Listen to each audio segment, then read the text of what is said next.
Primera de Reyes, el ascenso al trono. El concepto de dinastía está basado en el principio de heredar a miembros de una casa, de una familia, un linaje, el liderazgo. Aunque la palabra dinastía viene del griego y del latín, del verbo dunamos, es donde viene la palabra dinamita, es como se traduce en la Biblia el Espíritu Santo, el dunamos. En el contexto hebreo utilizamos la frase Malkut Beit David, el reinado de la casa de David. Es a quien el Eterno le prometió un reino, un reinado perpetuo, un reino eterno. Es común escuchar acerca de la dinastía davídica, pero en el lenguaje hebreo, siempre que los rabís se refieren a esto, siempre lo hacen con la frase Malkut Beit David, el reinado de la casa de David. Es muy raro escuchar que alguien vaya a decir la dinastía davídica en el estudio, en este contexto de la casa de David. Este principio de reinado perpetuo nunca operó en el reino del norte o en el reino de Israel, como se le conoce. Es un principio intrínseco de la casa de David, Malkut Beit David. Aún así, es por elección divina, aún dentro de la misma casa de David. No es porque ya seas descendiente de David, ya puedes tener acceso al trono. Es un requisito básico, pero es elección divina. Es el Eterno, bendito sea su nombre, quien escoge quién de los de la casa de David se va a sentar en el trono. Y cada entronamiento significa que se está renovando el acuerdo entre el Eterno y el monarca, además de que toma lugar una nueva adopción. Entonces, cada vez que termina la vida de un rey de la dinastía davídica o de la casa de David, el Eterno elige quién le va a suceder en el trono y toma lugar un nuevo entronamiento, se le da su nombre al nuevo monarca y se le acepta como que el Eterno está adoptándolo, como si fuera el hijo del Eterno. El Salmo 2 nos habla en este contexto mucho acerca, es un salmo también de entronamiento. Dice, pero yo mismo he consagrado a mi rey sobre Sión, mi santo monte. Ciertamente anunciaré el decreto del Señor que me dijo, mi hijo eres tú, yo te he engendrado hoy. Está refiriendo al concepto de adopción, que el Eterno, cuando un rey es ungido, sentado en el trono, el Eterno le está declarando, mi hijo eres tú, yo te he engendrado hoy. Pídeme y te daré las naciones como herencia tuya y como posesión tuya hasta los confines de la tierra. Entonces, el Salmo 2 es un salmo de adopción, de entronamiento, etcétera. También tenemos el aspecto de la coronación. La coronación incluye la investidura, y la investidura es cuando se le entrega al monarca o al rey tanto la netzer, que es la corona, como el edut, el testimonio. Y el Salmo 89:40 hace sinónimo de corona con netzer, lo asemeja con Brit, en el Salmo 89, verso 40.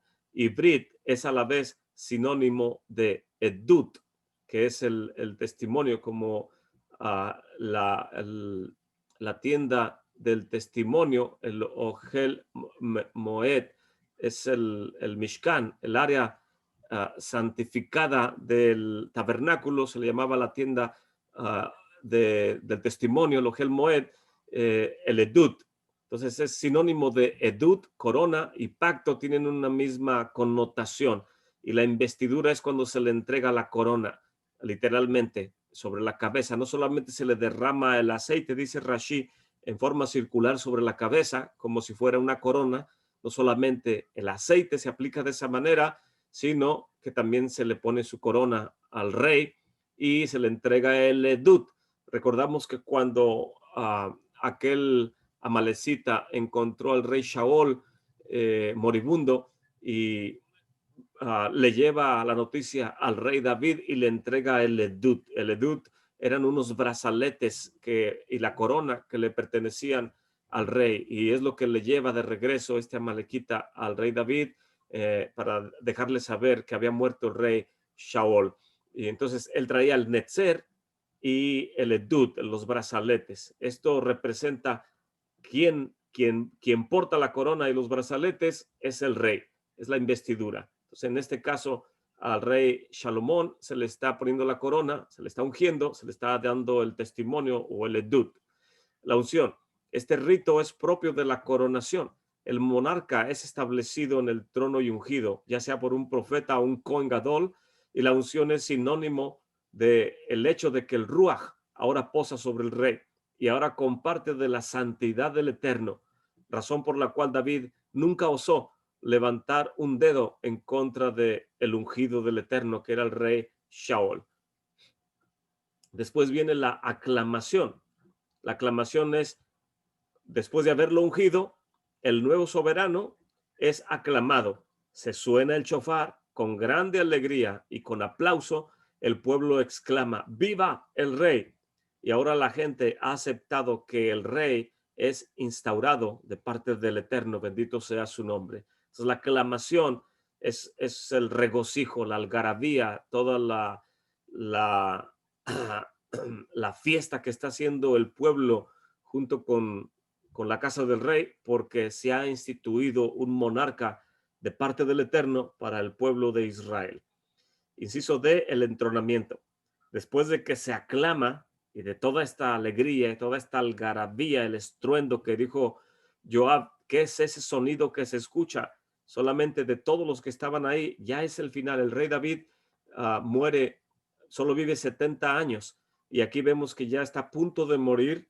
Ya han pasado muchos años desde que el rey David fue instituido como rey y posiblemente muy pocas son las personas que recuerdan una ceremonia de entronamiento, pero Joab y los que son antiguos líderes que han estado cerca de David, cuando suena el shofar, el algarabía y todo el estruendo, el que presta atención es Joab, porque es el más experimentado en cuanto a estas ceremonias. Y el entronamiento es literalmente, todos salen del santuario, que es donde se llevan a cabo toda la parte inicial de la coronación. El rey Salomón no toma lugar en el santuario porque no existía el templo, apenas va a ser construido, pero todos los reyes que le siguen, ellos sí son ungidos en un lugar especial del Beit HaMikdash, del santuario. Entonces todos salen del santuario y se van al palacio real. Y ahí el rey literalmente se sienta en el trono. En otras palabras, toma lugar el inicio de su reinado. E inciso D, el gabinete gubernamental o el gabinete real. Enseguida, cuando él se sienta en el trono, vienen todos los altos oficiales y le reconocen públicamente como su autoridad. Y esto es básicamente la ceremonia de coronación, lo que está tomando lugar. La escritura no nos da explicación paso por paso, pero estas personas que se han dedicado a estudiar todos estos detalles nos ilustran cuál es el protocolo o lo que se tiene que hacer, y es en base a lo que se repite en los diferentes entronamientos de otros reyes de la Malkut Beit David, del reinado de la casa de David, a través de la narrativa, tanto en el libro de Reyes como en el libro de Crónicas. El nombre de coronación. Todo monarca al ascender al trono tomaba un nuevo nombre. Salomón al nacer, su nombre era Yedidya o el amado del Eterno. David al nacer, su nombre era El Hanán, y posiblemente David es su nombre de entronamiento, de coronación. Salmo de coronación, el Salmo 2, es el que acabamos de leer. En este Salmo 2, el Eterno declara que es Él quien establece al monarca sobre la tierra. El Eterno adopta al monarca como su propio hijo y lo establece como autoridad sobre toda la tierra. El Salmo 110, el Eterno sienta al nuevo rey a su derecha y le promete el cetro de poder y le declara que lo ha engendrado y lo declara Cohen de acuerdo con el orden de Melquisedec. Esto nos lo ilustra en el libro de los Hebreos acerca del Salmo 110, yo te he ungido hoy de acuerdo al orden de Melquisedec, y los demás no fueron proclamados con juramento, creo algo, dice así el libro de los Hebreos, más este, dice, juró el Señor y no se arrepintió, tú eres Cohen para siempre de acuerdo al orden de Melquisedec. Entonces el Salmo 110 y el Salmo 2 son salmos de coronación. El trono del rey Salomón. Esto lo vamos a ver más adelante, creo en el capítulo 10, pero quería ilustrar un poco algo que encontré en un lugar de uno de los rabís que me gusta escuchar, el rabí Pransky. Dice, el trono del rey Salomón fue el trono más maravilloso en el que jamás se haya sentado ningún rey. Estaba hecho de marfil, cubierto de oro, engastado con rubíes, zafiros, esmeraldas y otras piedras preciosas que brillaban con los tonos y colores más brillantes, deslumbrantes y fascinantes. 6 escalones conducían al trono, y cada paso que uno subía o cada escalón servía para recordarle al rey uno de los 6 mandamientos especiales que se les ordena a los reyes de Israel a observar, como no tener muchas mujeres, no tener muchos caballos, etcétera, etcétera. En el primer escalón yacía un león dorado, frente a un buey dorado en el lado opuesto. En el segundo paso, el segundo escalón, un lobo dorado enfrente de un cordero dorado. En el tercer escalón, un tigre de oro enfrente a un camello de oro. En el cuarto, un águila real enfrente de un pavo real de oro. En el quinto, un gato de oro enfrente de un gallo de oro. Y en el sexto, un halcón de oro enfrente de una paloma de oro. Más alto aún, sobre el trono, una paloma de oro sostenía un halcón dorado en su pico. A un lado se elevaba sobre el trono y se encontraba una exquisita menorá de oro puro, decorada con copas de oro, botones, flores, capullos, pétalos, y al lado de la menorá 7 ramas que se volvían hacia arriba. En las ramas de un lado estaban grabados los nombres de los 7 padres del mundo: Adán, Noah, Shem, Abraham, Yitzhak, Jacob y Job en el centro. En las otras 7 ramas de la menorá estaban grabados los nombres de los hombres más piadosos: Leví, Kehat, Amram, Moshe, Aarón, Eldad y Meldad, y Hur estaba en el centro. A cada lado del trono había una silla dorada especial, una para el Cohen Gadol y otra para el Segán, el asistente del Cohen Gadol, rodeada por 70 sillas doradas para los 70 ancianos del Sanedrín. 24 enredaderas doradas formaban un enorme dosel encima del trono. Cuando el rey Salomón subía o ascendía al trono, se ponía en marcha un mecanismo. Tan pronto como él iniciaba a pisar el primer escalón, el buey dorado y el león de oro estiraban cada uno su pata para sostenerlo y lo ayudaban a subir al siguiente escalón. A cada lado, los animales, cuando él ascendía, lo elevaban al siguiente escalón hasta así llegar a sentarse cómodamente sobre su trono. Tan pronto como se sentaba, el águila real traía la grande corona y la sostenía justo por encima de la frente del rey Salomón para que no le pesara mucho sobre la cabeza. Después la paloma dorada volaba sobre el arca sagrada, sacaba un pequeño rollo de la Torá y lo colocaba en el regazo del rey Salomón, de acuerdo con el mandamiento de la Torá de que la Torá siempre estará con el rey y debe guiarlo en su reinado sobre el pueblo judío. El Cohen Gadol, el Segán, los 70 ancianos se levantaban para saludar al rey y se sentaban a escuchar los casos que eran llevados a juicio. El trono del rey Salomón fue la comidilla de todos los reyes y príncipes reinantes. Vinieron a maravillarse con sus maravillas y admirar su belleza. Muchos años después, cuando el faraón Nejo invadió la tierra de Yehudá, se llevó este maravilloso trono. Pero cuando intentó poner el pie en el primer escalón, el león dorado lo pateó en el muslo de tal manera que cayó y quedó lisiado de por vida, y por eso se le llama Nejo, el faraón Nejo, que significa el cojo. Más tarde, cuando Nabucodonosor destruyó el templo y posteriormente también conquistó Egipto, tomó el trono y se lo llevó a Babilonia. Y cuando trató de ascenderlo, el león también lo tiró y no volvió a intentar subirse de nuevo.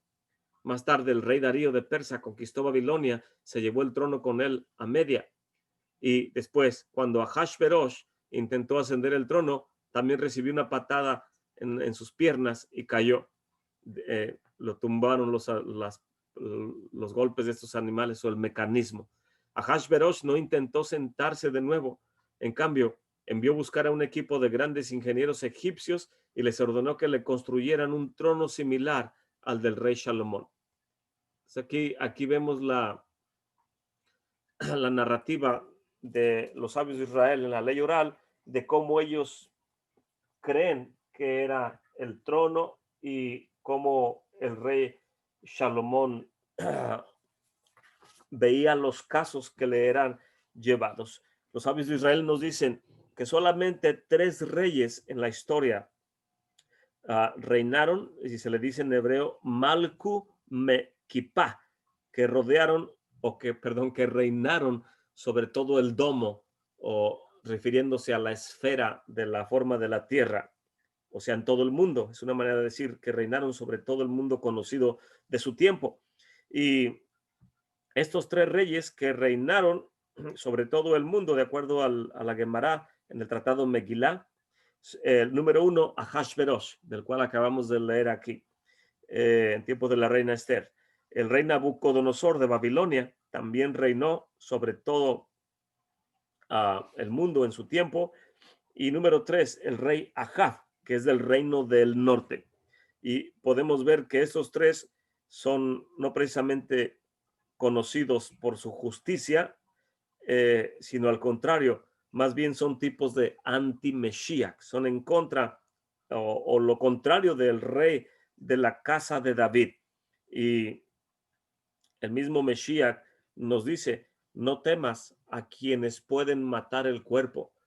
El rey Salomón y la casa de David, cuando emitían un fallo, lo emitían de parte a la sabiduría que el Eterno les daba. Y estos reyes emitían un fallo en sus cortes en base a la sabiduría que es terrenal.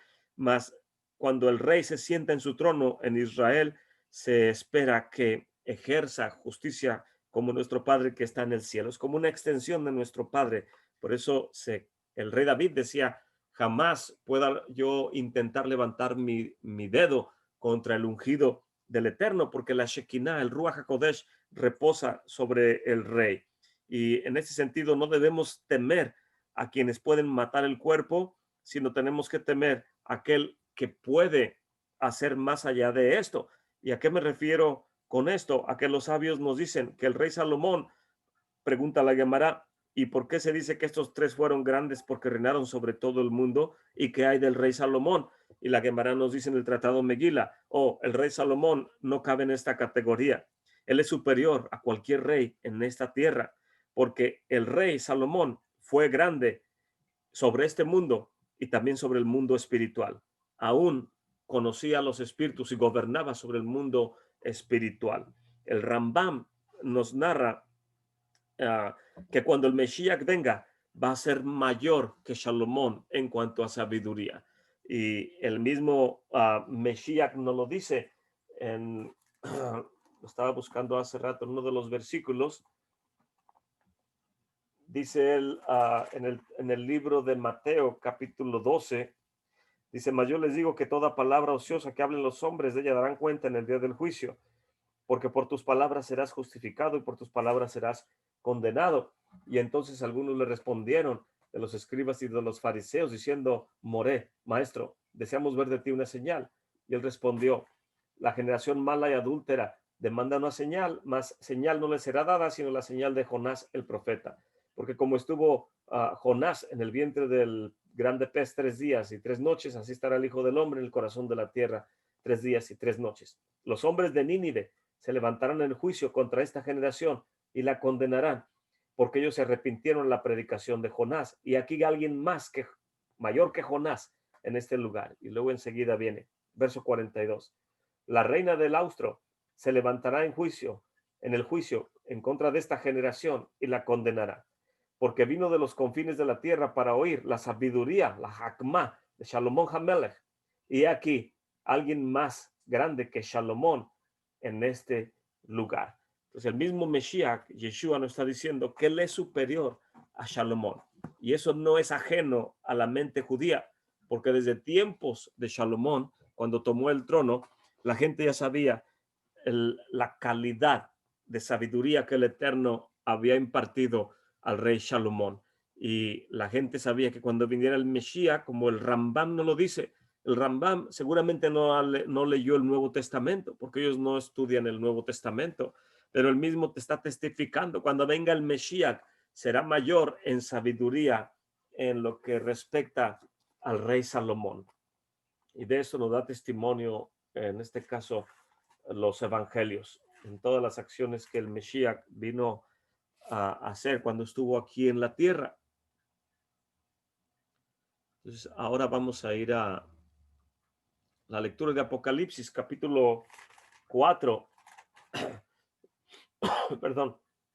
Dice el verso 4, alrededor del trono había 24 tronos, y sentados en los tronos 24 ancianos, vestidos con ropas blancas, con coronas de oro en la cabeza, y del trono salían relámpagos, voces, truenos. Delante del trono había 7 lámparas de fuego ardiendo, que son los 7 ruachs o espíritus del Eterno.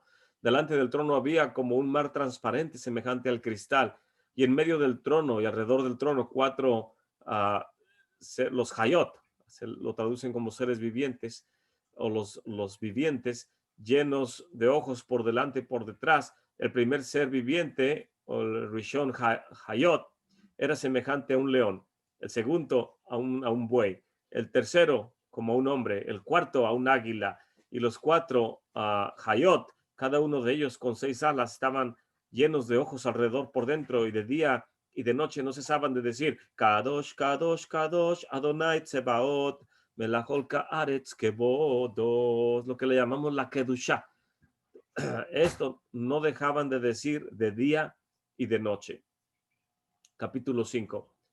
Cada vez del verso 9, que los seres vivientes o los Hayot dan gloria, honor y acción de gracias al que está sentado en el trono, al que vive por los siglos de los siglos, los 24 ancianos se postran delante del que está sentado en el trono y adoran al que vive por los siglos de los siglos.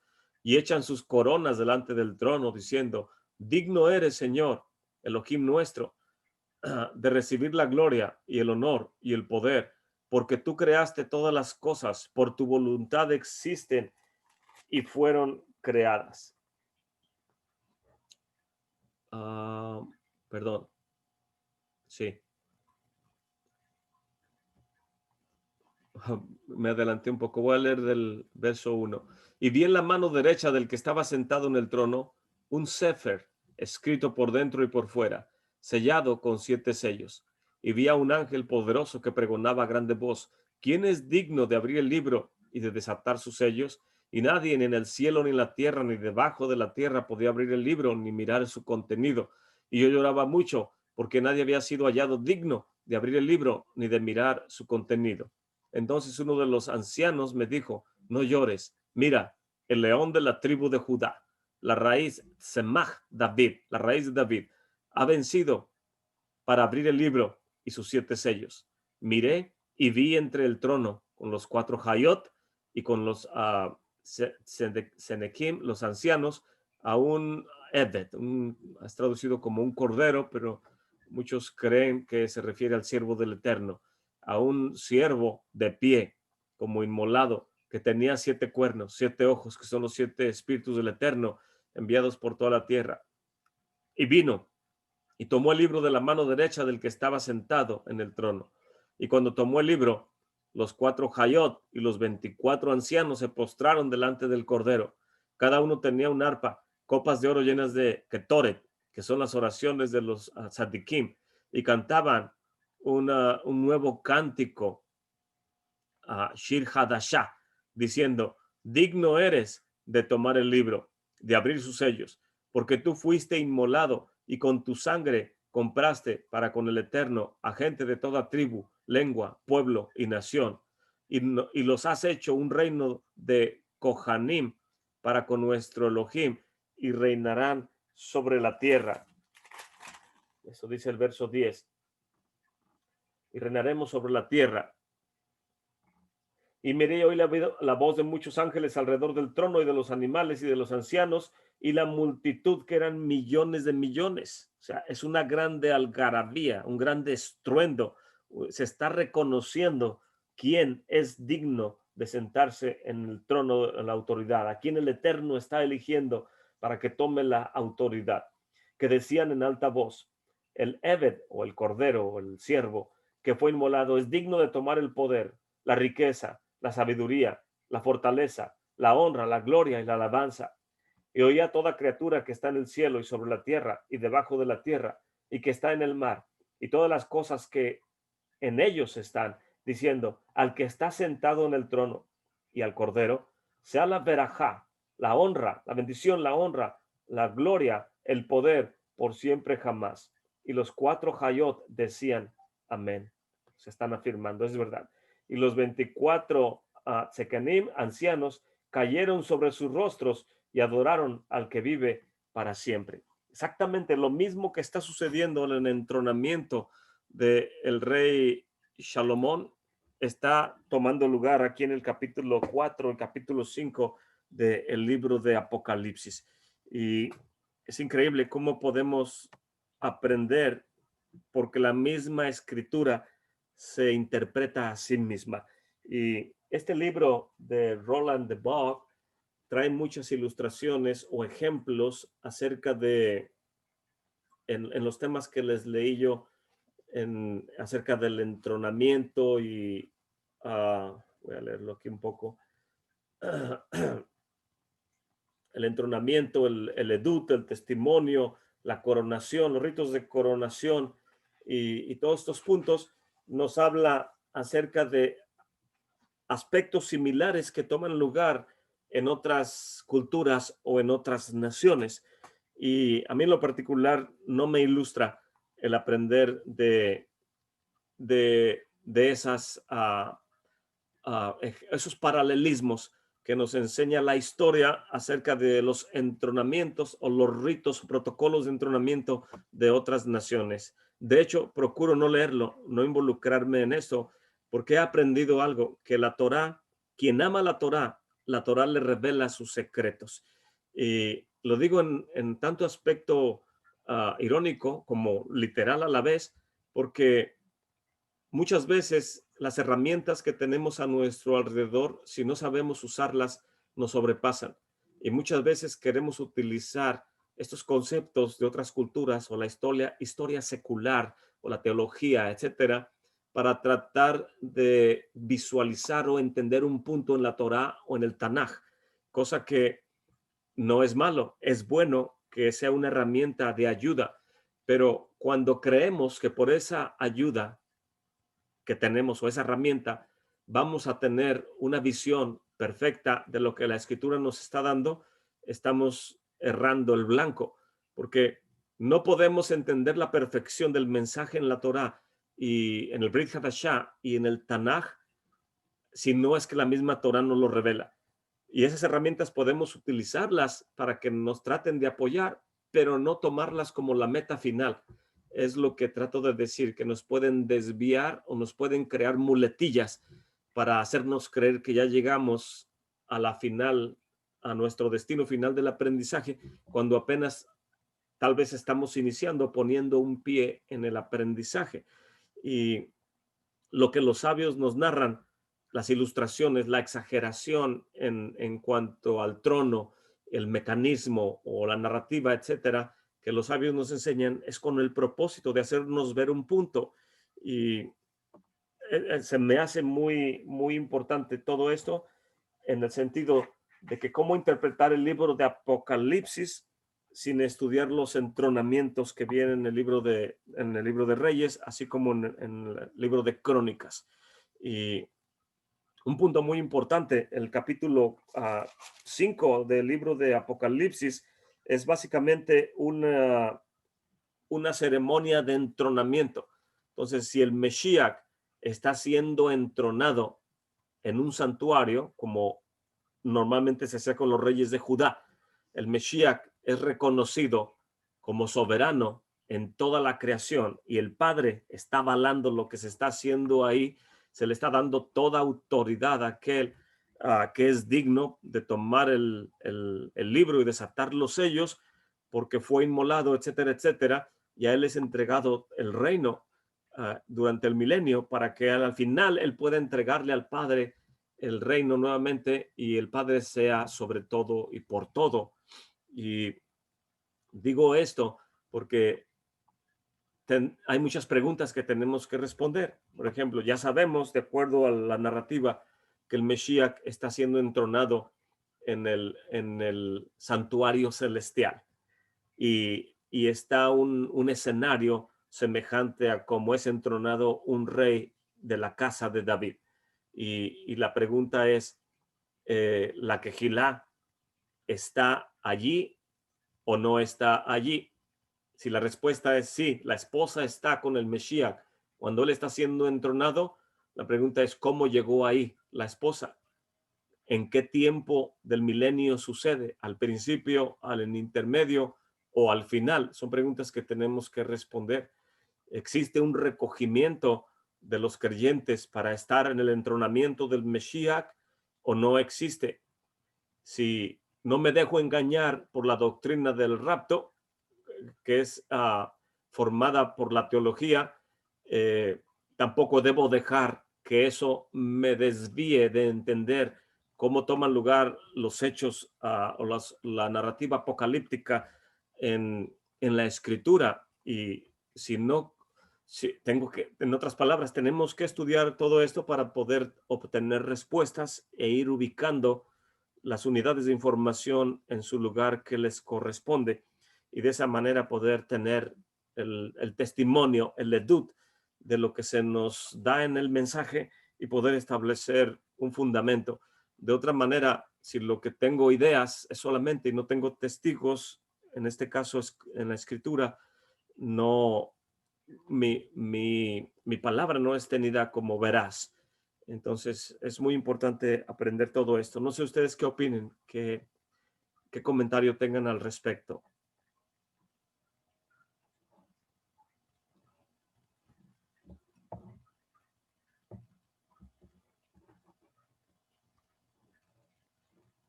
¿Tiene un comentario, hermana?